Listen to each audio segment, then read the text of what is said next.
嘿，大家好，我係 Keno 林博士。今日咧嚟到觀塘區啦。咁觀塘區咧，大家都知啦，人多車多，但係都好多嘢食同埋好多嘢玩嘅喎。今日咧，我特登去一個地方咧，就係一個我以前曾幾何時好醉情、好投入、好中意玩嘅活動，就係桌上遊戲啦。咁我今日咧就嚟到一間咧，可以話係香港最大嘅桌遊專門店，就係呢間啦，Capstone 啦。咁我哋咧事不宜遲，不如入去睇下有幾多遊戲可以玩啦。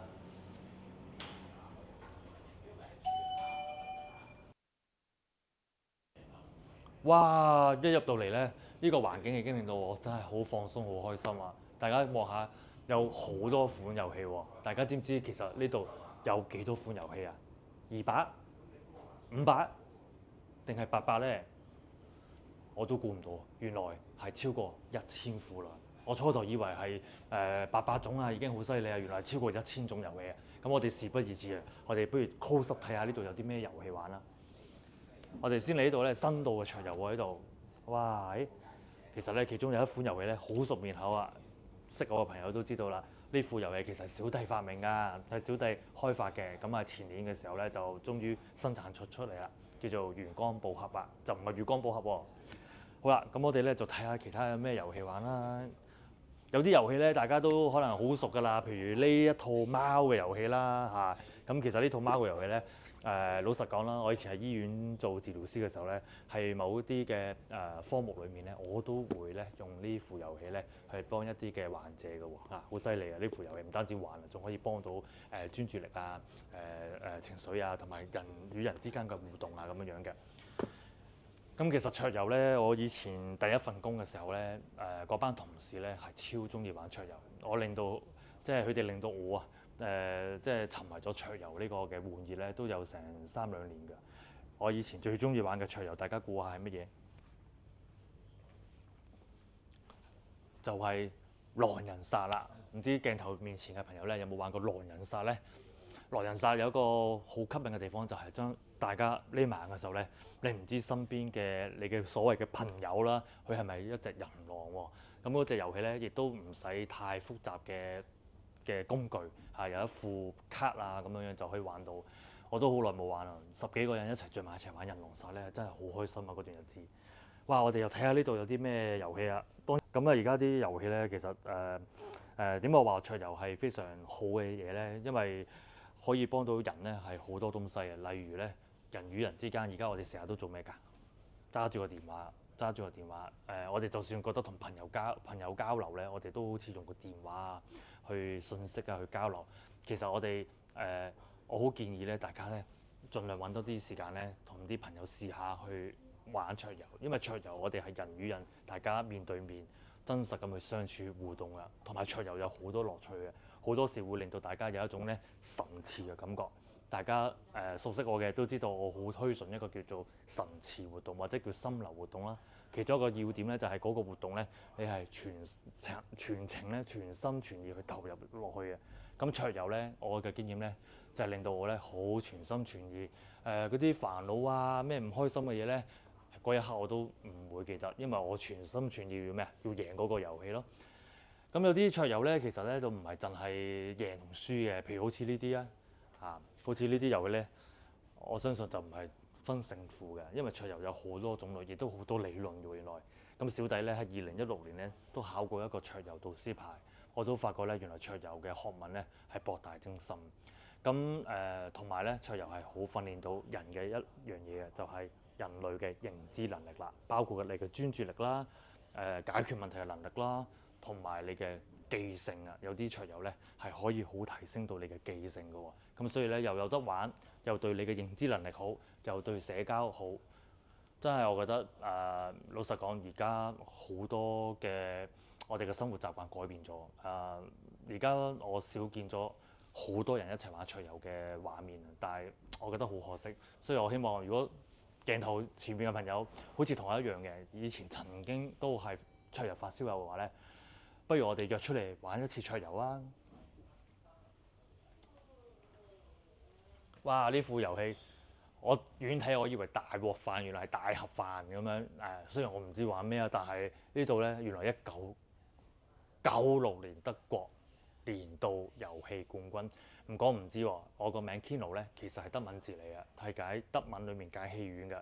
咁桌遊咧無獨有偶咧，其實一個國家好出名去開發桌遊嘅就係德國啦，同埋裡面咧德國係好多呢啲桌遊開發桌遊嘅獎項啊咁樣，同埋有好多好出名叫做德式桌遊咯。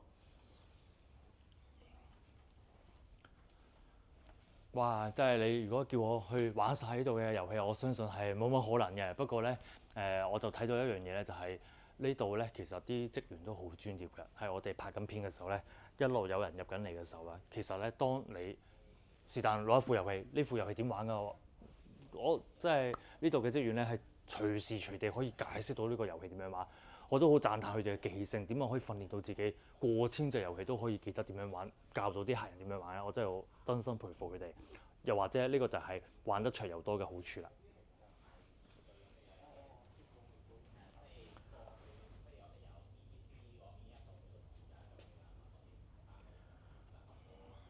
有一種遊戲咧，大家會發現咧，好似好負面嘅，譬如全球驚慄啦、深入絕敵啦、暴君末路啦，哇！呢啲名咧見到咧好似好負面，但係咧事實上咧好多時我哋玩呢啲有啲所謂逆境嘅桌遊咧，其實喺裡面咧你都會發現咧仿如我哋人生咧都會遇到好多挑戰啊，好多唔同嘅即係好需要你去面對逆境嘅時候咧，但係到最終咧原來咧勝利咧係好靠咩咧？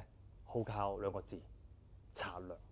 原來桌遊咧，亦其中一個好處咧，係可以令到大家咧係知道咧成功嘅秘訣好多時係策略。無論係小朋友讀書考試，大人去專注你嘅事業啦。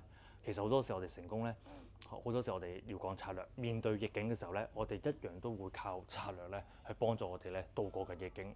呢個學問我係桌遊裡面學到嘅。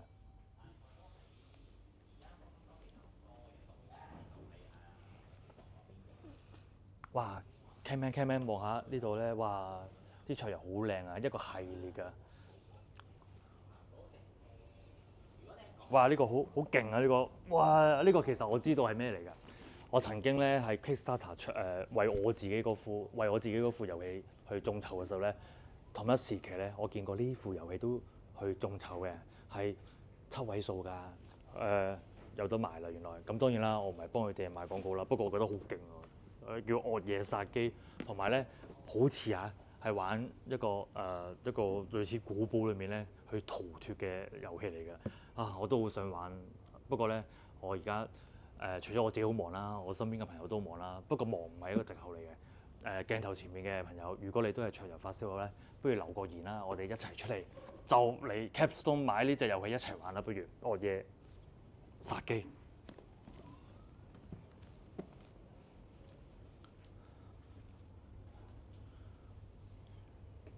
哇！呢邊啲遊戲咧就相對咧可能適合嘅年紀咧就會比較細啲啦。咁其實桌遊仲有一個好處啊，就係可以家庭式一齊玩㗎，爸爸媽媽同小朋友一齊去玩。尤其係而家呢個兒童同埋青少年嗰個心理健康係咁需要關注嘅時候咧，我相信咧桌遊係一個好嘅工具咧，可以幫一個家庭咧去聯繫翻父母同小朋友一齊去專注玩一個遊戲。呢個咧係我嘅講座裏邊啊，同埋係我一啲文章裏面咧，我都係好推崇嘅。咁所以又係嗰句啦，鏡頭面前嘅朋友不妨留言，我哋約一次嚟 Capstone 呢度玩遊戲啊！呢度啲職員好犀利啊，你邊副遊戲拎出嚟都可以即刻教到你玩。哇！呢個勁啊！呢個非洲之旅，哇！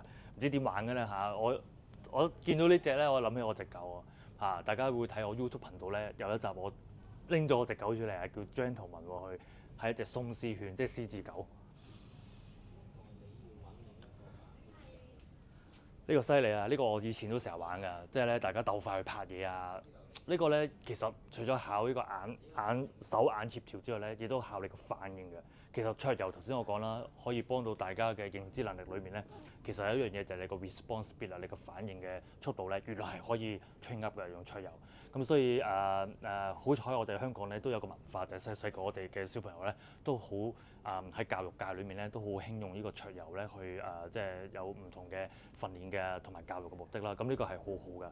我希望呢個文化將來都有機會推廣去多啲地方啦，可能連埋內地啦，我哋都希望將呢個文化推去內地都好喎。哇！呢個消失的主角喎，係玩咩嘅咧？呢個係我覺得呢個我幾有興趣喎，有冇興趣一齊嚟玩咧？哇！大家咧發現咧呢度有個特別之處嘅，就係呢一紮咧都好似同一個系列啊，同一個色調啊，同一個 style 係咪？呢個咧其實係一個好出名嘅幼兒系列㗎。咁咩叫幼兒系列咧？就係2歲去到高小嘅階段啦，可能10歲、11歲啊，主要係頭嗰幾年啦，一個小朋友啊2歲開始啊，2至6歲、2至7歲啊。一個即係基本上咧係一個成日都攞嚟去做一個嘅訓練嘅一個工具嚟嘅。訓練啲咩咧？幼兒我哋好講咩啊？發展係咪？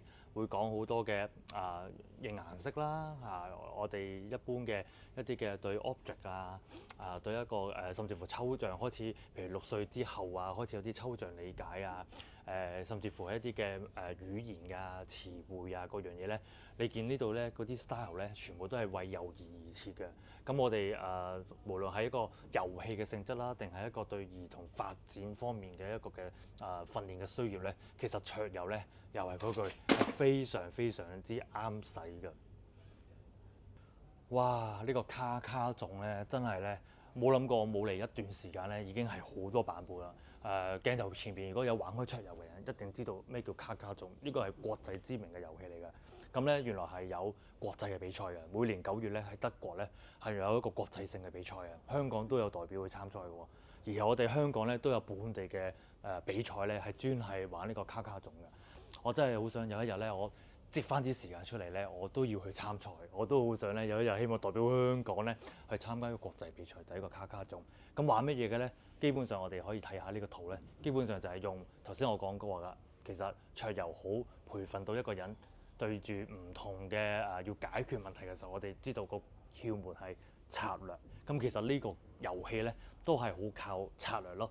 你要亦都好摸到對手嗰個心思，要去捕捉到對方嘅策略。咁呢個我哋講 theory of mind 啦。我哋有時我哋會講話桌遊都可以咧訓練到一個人咧去理解下對方嘅意圖啊，去多啲去人哋嘅角度去出發咯。